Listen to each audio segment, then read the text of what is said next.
Yes, we can.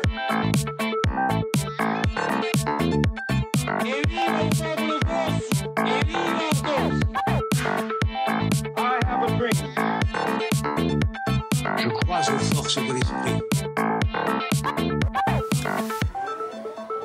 Bonsoir et bienvenue pendant le 20h, votre rendez-vous d'actualité par le prisme de la culture. La littérature permet-elle de comprendre le politique? De regard, les journalistes Christine Siméon et Caroline Ettori, suivis du décryptage quand le livre ouvre à la réflexion politique et citoyenne avec Marie-Jo Arrigui-Landine et Marcel Petriccioli. À mes côtés, Christine Siméon, journaliste à France Inter, et Caroline Ettori, journaliste pour Parole de Corse. Bonsoir à vous deux. Bonsoir. Dans un personnage de roman, l'écrivain et ami du président Philippe Besson revient sur les 9 mois qui ont précédé la conquête de l'Élysée par Emmanuel Macron.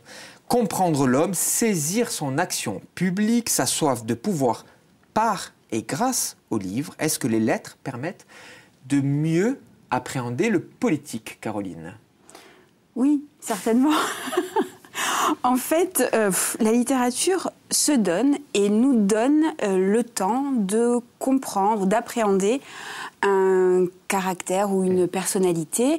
Elle questionne sur les mécanismes de réflexion, d'action, de décision aussi du personnage.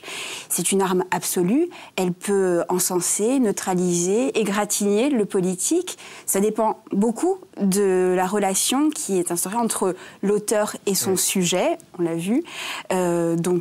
Oui, et elle légitime en plus le politique, la littérature. Bon, je vais être honnête sur le livre de Philippe Besson. On n'apprend pas grand-chose sur Emmanuel Macron. Tout ce qui est écrit, on l'a pu le lire, le voir durant toute la campagne. Ce qui est intéressant d'ailleurs, c'est que ce livre s'appelle bien Un personnage de roman. Si on suit la démonstration de Caroline, on se dit, bon, alors on va effectivement en savoir plus. Donc la réponse est plutôt non.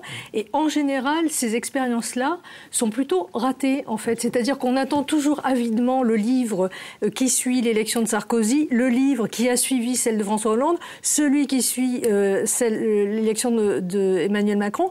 Et à la fin, en fait, bizarrement, ces romanciers qui, en général, sont plutôt talentueux, on a l'impression qu'ils passent à côté de l'histoire, parce qu'on attend une histoire, effectivement, on attend une distance, on attend un regard, et je trouve que finalement, ils restent un peu trop le nez collé à leur sujet, comme des journalistes, sauf que du coup, c'est pas ce qu'on attend de ces livres-là. Donc moi, je ne sais pas ce que vous entendez par politique, quand vous posez la question, est-ce que la littérature donne à voir la politique?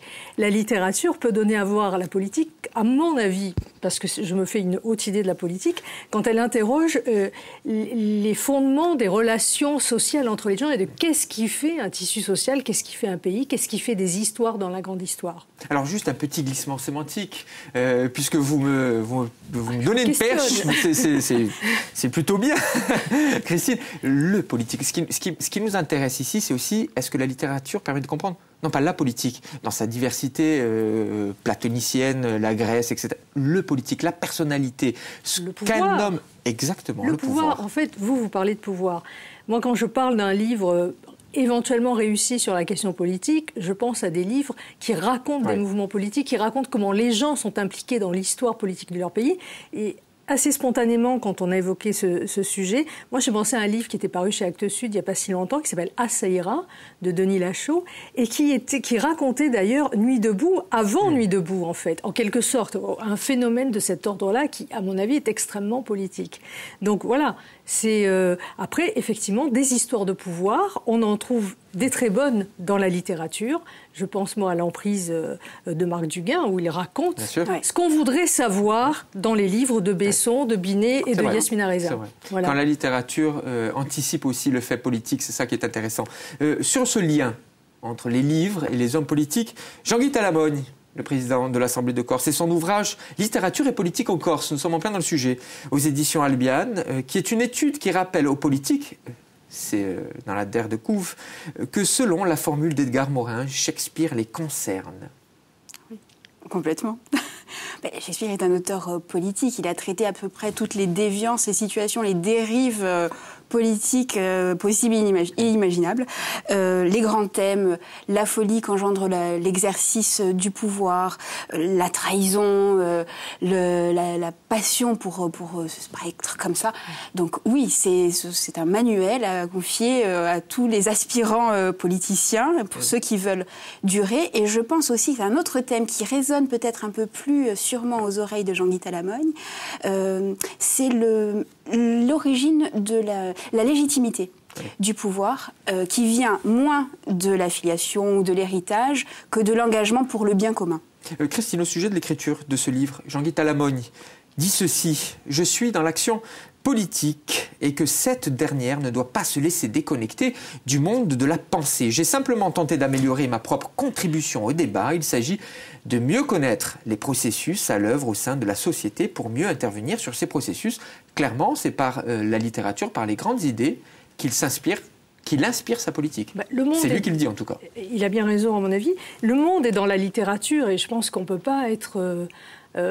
si on est un dirigeant politique et si on se fait une haute idée de la politique, on se dit que c'est le monde qui nous intéresse en fait, et que effectivement, et dans Shakespeare et dans Victor Hugo, d'une autre manière, on a le monde entre ses mains. Aujourd'hui, dans la littérature contemporaine, on a aussi, en partie, pas dans tous les livres, mais il y a quand même de bons romans dans lesquels on tient le monde entre ses mains. Et je pense que pour quelqu'un qui veut agir sur le monde, c'est effectivement un laboratoire extraordinaire et c'est là que les questions se posent de toute façon. Alors on essaye aussi dans cette émission de décrypter, de comprendre le lien qu'il peut avoir entre les hommes publics, les hommes politiques et leurs relations avec la littérature, avec le récit, le discours. Édouard Philippe, le Premier ministre, qui a écrit des ouvrages, des polars notamment. Il dit ceci: « Lorsque je regarde ma bibliothèque, je vois ce que j'ai appris et une bonne partie de ce que j'aime. Ces livres m'ont construit des romans, des essais, des manuels, des bandes dessinées, ça fera plaisir à Marcel, le tout mélangé, mûri, oublié, redécouvert et discuté. » Clairement, il s'est défini d'ailleurs avant d'incarner la position de Premier ministre, il s'est défini comme un politique écrivain. Et c'est un politique lecteur surtout. Et c'est un lecteur. Et son livre est extrêmement intéressant. L'expérience qu'il mène au Havre depuis longtemps est extrêmement engagée. C'est un engagement pour la lecture et il se trouve que cet engagement pour la lecture est un engagement politique. Et il explique d'ailleurs très bien ce qu'il a puisé dans la littérature. Il pose des questions dont on peut rire un peu ici, mais je ne dis pas ça pour me moquer, mais au contraire, sur est-ce qu'il y a une littérature de droite et une littérature de gauche ou pas. Et c'est très intéressant parce que du coup, il fait le parallèle avec son propre parcours politique qui est passé de légèrement à gauche à droite. Et du coup, il explique pourquoi et comment. Et moi, je trouve que ce livre est passionnant et extrêmement... Vraiment, je pense que j'incite les gens à le lire parce qu'il est passionnant. Des hommes qui lisent chez Lattès. C'est vrai, il raconte ce parcours, ancien rocardien, venu à la création de l'UMP d'ailleurs. Il était un des membres qui ont créé l'UMP. Et puis c'est bien d'assumer parce que les politiques, on les place plutôt dans l'action, le pragmatisme, et on oublie complètement cet exercice intellectuel qui est soit la lecture, soit l'écriture. Et lui, il assume. On est resté trop longtemps avec des politiques qui ont négligé, pour le moins, la culture et qui ont même méprisé certaines grandes références littéraires pour être plus proches du peuple, ce qui était une horreur et une erreur absolue. Oui. Il y a une chose importante, en fait, la lecture, c'est une activité silencieuse et c'est une activité de méditation. Et il me semble que pour tout un chacun, dans le brouhaha du monde, ce sont des moments extrêmement importants. Et pour des personnalités supposées s'interroger sur le monde et éventuellement prendre des décisions, je pense que ce sont vraiment des moments précieux, en fait. Un homme politique, lecteur, auteur également, qui aimait la méditation. François Mitterrand. Un extrait de l'émission Apostrophe de Bernard Pivot. Nous sommes en 1978 et François Mitterrand parle de l'acte d'écriture. J'écris quand j'ai envie d'écrire, sur le sujet qui, sur le moment, m'inspire, étant entendu que je rejette de temps à autre les sujets les plus importants ou qui me passionnent le plus, parce que je me dis un jour j'écrirai mieux et plus sérieusement sur ce sujet. Ça présente un risque, c'est un peu comme la correspondance. Quand je reçois pas mal de lettres, naturellement, dans les responsabilités qui sont les miennes, je reçois beaucoup de lettres, et il y a quelques lettres qui me frappent beaucoup, que je trouve très intéressante, qui exige réponse. Mais alors, pas la réponse, cher monsieur ou chère madame, vous avez bien voulu, j'ai l'honneur de, accusé de réception. Bon, le résultat, c'est que les accusés de réception, ils arrivent, mais la lettre de fond, elle n'arrive pas parce que je me dis, je l'écrirai la semaine prochaine. Et puis 6 mois après, je retrouve la lettre et m'aperçois que finalement, la chose importante, je ne l'ai pas faite. C'est un symbole souvent de l'existence. Un symbole de l'existence. Mais les choses importantes, on les remet à plus tard. C'est dommage pour un homme politique. Hein. Mais c'est vrai, ça dit beaucoup de choses. Oui, non, mais il est intéressant cet extrait sur sa relation. Il n'est pas encore président de la République, François Mitterrand, hein, en 1978. Sur sa relation à l'écriture, c'est une relation intime. François Mitterrand avait une relation intime avec la littérature. Oui, et alors plus que ça, moi ce que je retiens de l'extrait, c'est la liberté, le choix, la responsabilité, l'exigence, certaine humilité relative. Et en qualifiant la littérature, il qualifie plus ce qu'il est en tant qu'homme et en tant qu'homme politique qu'en tant qu'auteur, que ce qu'il est en tant qu'auteur ou écrivain. En général, les auteurs hommes politiques sont supposés prendre de la hauteur, mais parfois deviennent-ils un peu hautains, me semble-t-il. Mais voilà, en fait, on n'est pas forcément fait pour être auteur et faire de la politique, ce qui n'empêche pas de lire. Ce qui est intéressant avec François Mitterrand, c'est que c'est un des hommes politiques qui a le mieux, le plus, inscrit son récit personnel, son récit politique dans le temps. Et ça, c'est vraiment la littérature. Apparemment, c'est ce qu'il dit un peu plus loin dans l'interview, qu'il lui a appris. Sa photo officielle de président, c'était un livre en main. Exactement. Hein. C'était une bibliothèque et un livre en main. Donc c'était un signal fort. 40 secondes. 40 secondes, oui, ça va vite, ça passe très vite quand on parle de littérature, quand on parle de politique. C'est un test. J'ai pour vous, Caroline, et pour vous, Christine. 40 secondes pour résumer votre pensée et donner une réponse à cette question. La littérature permet-elle de comprendre, Christine, le politique? Je pense que quand la littérature se mêle de vouloir défendre des idées, en général, elle passe à côté du talent littéraire et de l'esthétique littéraire.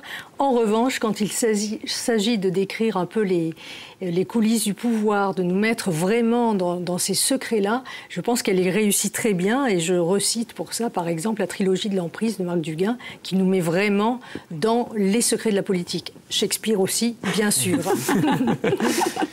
Quelques secondes, vous avez terminé un peu plus tôt, mais c'est bien, vous avez tout dit dans ces 15 secondes. C'est la radio, ça. Vous voulez que je la refasse? Non, c'est pas bien. Caroline. Oui, j'y vais. Allez, c'est parti. Pour moi, il y a un lien quasi consubstantiel entre la littérature et le politique. Et d'ailleurs, des fois, les grands auteurs et les grands hommes politiques se rencontrent et s'entremêlent, on dira. C'est l'académicien Jean-Marie Roire qui a dit, parlant de la littérature, c'est un idéal commun, un lieu d'une formidable expression individuelle. Et je trouve que ça va plutôt bien aussi à la politique, toutefois, parce qu'avec moi il y a toujours un mais, il y a quelque chose d'universel, d'éternel, de sublime dans la littérature. C'est ce à quoi aspire la politique en vain. Sur ce sujet, une émission du magazine d'Atelier du Pouvoir consacrée vraiment à ce sujet est à écouter en podcast sur le site de France Culture. Et d'ailleurs, nous avions proposé la saison passée, pendant le 20h spécial, un homme politique doit-il être un auteur? Vous pouvez la retrouver sur la page YouTube de France 3 Corse via Style. Dans la République des lettres, le livre ouvre à la réflexion citoyenne et politique. Objet de conquête du pouvoir, il favorise la transmission d'un corpus idéologique. Mieux apprendre du politique par le livre, c'est notre décryptage culture. Nous en rejoint Marie-Josée Arrigui-Landine, journaliste et éditrice, et Marcel Petricciol, chroniqueur littéraire et libraire. Bonsoir à vous deux. Bonsoir Philippe. Marie-Jo, c'est avec vous que nous allons commencer. Et nous allons continuer avec François Mitterrand. Le bureau, j'adore ce titre, le bureau de poste de la rue Dupin et autres entretiens. Marguerite Duras et François Mitterrand. Oui, c'est vrai que François Mitterrand, c'est vraiment quelqu'un qui a compris, effectivement grand lecteur, et qui a compris très vite que la littérature était un moyen d'expression et un moyen de se faire comprendre différemment. Et c'est très important chez lui. Et c'est vrai qu'il écrit tout le temps. Et entre 1945, en fait, et sa mort, en 96, il va commettre une bonne vingtaine quand même de livres qui ne sont pas tous des livres littéraires, il y a aussi des livres politiques. Journal, chronique, essais politiques, lettres d'amour. Ils arriveront plus tard, bien plus tard. Et en 2012, il y a un livre qui est sorti qui s'appelle François Mitterrand, Pensées, répliques et anecdotes. Ce sont des répliques et des anecdotes qui ont été regroupées par Michel Charasse. Et il explique dans son introduction que Mitterrand passait son temps à noter des petites choses sur des bouts de papier, qu'il les gardait bien précieusement dans sa poche, et puis qu'il les reprenait, qu'il les corrigeait, qu'il les ordonnait, et qu'il en faisait des choses qui allaient ou pas être publiées. Et il dit de lui, c'était un perfectionniste de la chose écrite. Et Mitterrand disait, il l'a dit d'ailleurs aussi dans un apostrophe, j'écris dans la douleur, c'est une épreuve qui m'accable. Alors on ne sait pas si ça l'accable tant que ça, parce que quand même il écrit tout le temps. Et c'est vrai que là, je pense que c'était pour la présentation de L'abeille et l'architecte. De L'Abeille et l'architecte, voilà. Livre fondateur de la réflexion politique de François Mitterrand. Tout à fait. Ça avait été précédé aussi par La Paille et le Grain en 1975, qui regroupait beaucoup d'écrits qui avaient été publiés dans l'Unité, qui était donc l'hebdomadaire du Parti socialiste. Mais c'est pas juste ça, c'est pas juste des chroniques, comme l'éditeur le dit, c'est aussi mêlé à son journal intime et à sa façon de voir les choses. Et justement, ces entretiens avec Marguerite Duras, donc le bureau de poste de la rue du Pin, ce sont des entretiens relativement libres. Alors, ils étaient amis, hein. Déjà, il admirait Marguerite Duras, et puis c'était vraiment des amis, et elle l'a entrepris dans des entretiens qui étaient filmés la plupart du temps, sur des sujets, mais extrêmement flous. C'est-à-dire qu'elle lui disait « Paris au printemps ?» Oui, vous ne pouvez pas un petit peu structurer votre question? Ce serait peut-être « Non, Paris au printemps. Pourquoi vous aimez Paris au printemps ?»« L'Afrique ?» Et la fin d'après, c'était l'Afrique. Donc, ils ont fait des entretiens qui étaient tout à fait passionnants et qui parlaient de politique, de géopolitique, parce que c'est quelqu'un qui avait une mémoire extraordinaire et une connaissance du monde, mais aussi de son amour des fleurs, de la beauté, voilà, etc. Et ce qui est étonnant sur ces entretiens, je voulais quand même le signaler, c'est qu'en fait, Mazarine Pinjot les a donc préfacés, oui. Et elle explique que ni lui ni Marguerite Duras n'avaient relu et corrigé ces entretiens qui étaient parus dans l'autre journal à l'époque. Et c'est assez paradoxal parce que c'est quelqu'un qui était tellement ce perfectionniste de la chose écrite qu'en fait, il corrigeait même les discours qu'il prononçait devant les assemblées de la République. Vous savez, ils sont repris par les sténographes parce qu'il faut qu'ils soient à peu près, vraiment équivalents à ce qui a été véritablement prononcé. Mais lui revenait pour, au cas où, à un moment, avec des applaudissements, des huées, on aurait perdu le rythme, il venait rajouter les virgules, il venait corriger le texte et il leur disait « Excusez-moi de vous donner autant de travail, mais je suis un incurable pinailleur ». Bon, c'était surtout quelqu'un qui, effectivement, savait que les mots avaient une importance. Et je pense que dans ses écrits, dans la littérature en général pour Mitterrand, c'est aussi la manière de donner un visage humain en fait à la bête politique qu'il était. Et il y a de nombreuses anecdotes sur les discours de François Mitterrand, notamment avec Éric Orsena qui a collaboré avec François Mitterrand, sur des discours, et François Mitterrand qui a noté tout, vous l'avez dit, hein, qui a noté tout, le moindre discours, et qui aimait ajouter cette formule. Terrible formule, notamment quand Orsena lui rédigeait quelques papiers, notamment le tout premier discours. Pour qui vous prenez-vous? Pour qui me prenez-vous? C'est terrible quand on reçoit des petits mots comme ça de François Mitterrand. Pour qui vous prenez-vous? Pour qui vous prenez-vous? Il détestait toutes les formules toutes faites, du style profondeur de l'humanité, etc. Ce genre de choses. Voilà, là, tout de suite, il biffait. Il était très, très mécontent, effectivement. Christine Simone, que retenez-vous, vous rappelez-vous de François Mitterrand et sa relation au livre, de François Mitterrand et son action politique? Je m'en souviens de quelqu'un comme, effectivement, d'un lecteur, et très important, quelqu'un qui me semblait habité ou inspiré justement par la littérature ou par des personnages, ou quelqu'un qui avait peut-être cette conscience de se dire, là, on est dans une tragédie, là, on est chez Shakespeare, là, ce qu'il se passe sous nos yeux apporte... Moi, je m'en fais, mais j'étais très jeune, vous savez, cette image-là. Et en fait, et vous parliez d'Orsena à l'instant, justement, c'est assez... malicieux de sa part parce qu'il livre quelques secrets des couloirs de l'Élysée, Orsena, notamment dans la publication du livre qu'il écrit sur les fables de La Fontaine. Alors qu'il lui aussi d'ailleurs a quelques petites choses à nous raconter de la politique, et Orsena profite de cette histoire de La Fontaine pour raconter des petits secrets élyséens, voilà, du temps. Donc je le signale en passant parce que... Mais vous faites bien. Voilà. Vous faites bien. Nous donnons plein de conseils dans cette émission ce soir autour de la littérature et des politiques. Belle émission tout l'été sur les femmes de La Fontaine. Oui, sur France Inter. Sur France Inter. Et donc voilà, par contre, effectivement, sur France Inter, il ne raconte pas toutes ces petits à côté qu'il glisse dans le livre. Voilà. Donc toujours disponible en podcast, évidemment, sur le site. En podcast et donc en librairie aussi. Caroline, quelques mots sur François Mitterrand, vous ne pouvez pas y échapper. Hein. Pourquoi? Parce que... Non, moi je retiens la virtuosité des discours. Voilà. Et je trouve que la parole politique, l'écrit politique, voilà, on a perdu ça en très peu de temps. Et voilà, les mots avaient un sens pour lui. Voilà. Alors j'espère qu'on va renouer avec cette tradition. Mais voilà. Oui, un des derniers hommes politiques qui écrivait ses discours lui-même. C'est ça. Notamment. Déjà. Et puis quel discours? Et quel discours? Croyez-vous aux forces de l'esprit, Marcel? Bien sûr. Vous parlez Bien de sûr. Faire la loi de Bec, Wézian, Roger et Aurel aux éditions Glénat. Oui, mais moi je vais vous parler de comment se fait une loi, justement. Alors nous sommes en 2014, Macron succède au ministère de l'économie à Montebourg, et il hérite bien sûr du projet pour la croissance et le pouvoir d'achat. Son but, faire adopter la loi tout simplement. Alors de l'avant-projet jusqu'à vraiment la promulgation, l'application des décrets, vous allez tout savoir de comment on fait le loi. Tout est décortiqué dans les moindres détails.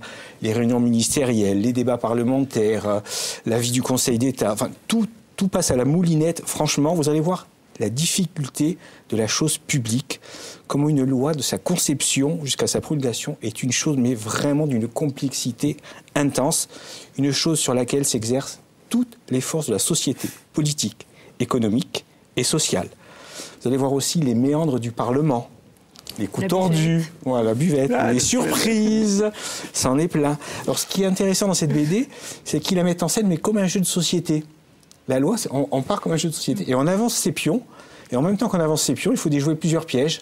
Les médias, qui veulent à tout prix savoir de quoi va parler la loi avant tout le monde.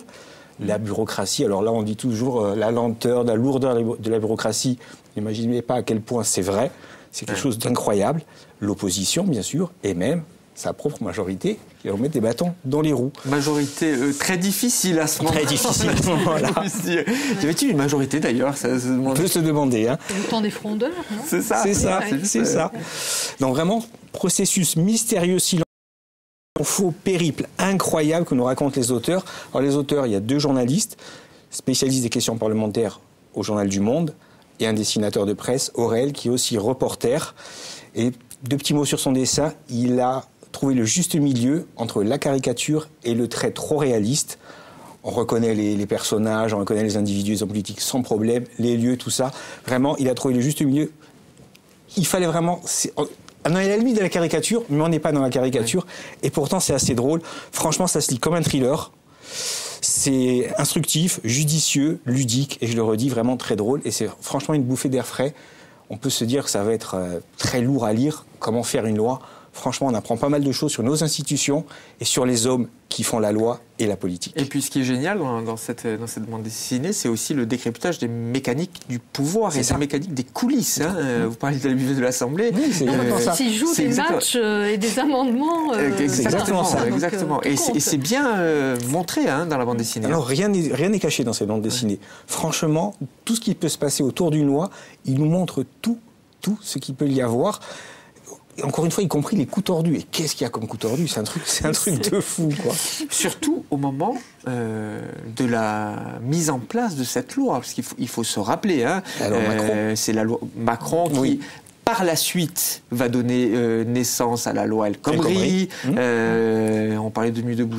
Il y a un fil conducteur dans cette émission, Nuit debout, la loi El Khomri. C'est la magie des mots, du livre et de la politique. Non, mais il y a tout cela. Il y a tout cela dans cette bande dessinée. Et le contexte est traité? Le contexte est traité, tout à fait, oui. Ça parle des manifestations aussi, complètement. Un manuel de sciences politiques, Marcel? Pratiquement. Comme quoi la bande dessinée. Comme quoi la bande dessinée permet aussi d'appréhender la science politique. La littérature, la bande dessinée, cela va de soi. C'est mon combat, je ne cesse de le démontrer. Je voudrais juste, je vais pinailler. Excusez-moi, je vais pinailler sur le dessin Je sais que souvent dans cette émission, vous vous battez, vous donnez envie aux téléspectateurs de lire de la bande dessinée, notamment grâce au dessin.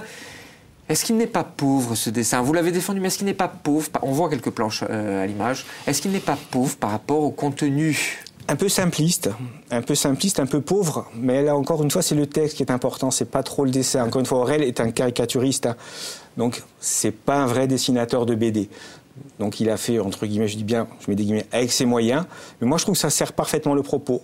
On ne s'arrête pas sur le dessin, on s'arrête ce que nous racontent les auteurs surtout. Il n'y a pas d'école là? C'est pas une école à proprement parler Non, c'est pas une école, c'est vraiment le dessin de presse, mais il a enlevé tout le côté caricatural du dessin de presse. Le bureau de poste de la rue du Pin et autres entretiens, Marguerite Duras, François Mitterrand. L'abeille et l'architecte, François Mitterrand. Deux conseils de Marie-Jo. Et enfin, Faire la loi, de Becq-Vézian, je ne sais pas si je le prononce bien, Roger et Aurel aux éditions Glénat. Tous ces ouvrages sont à retrouver évidemment sur la page Facebook de France 3 Corse Vie Astel et également sur notre page YouTube. Merci à tous les quatre d'avoir participé à cette émission, d'avoir débattu autour de la relation entre la politique et la littérature. Merci à vous de nous avoir suivis. Je vous dis à demain, même lieu, même heure. Ça se passe évidemment pendant le 20h.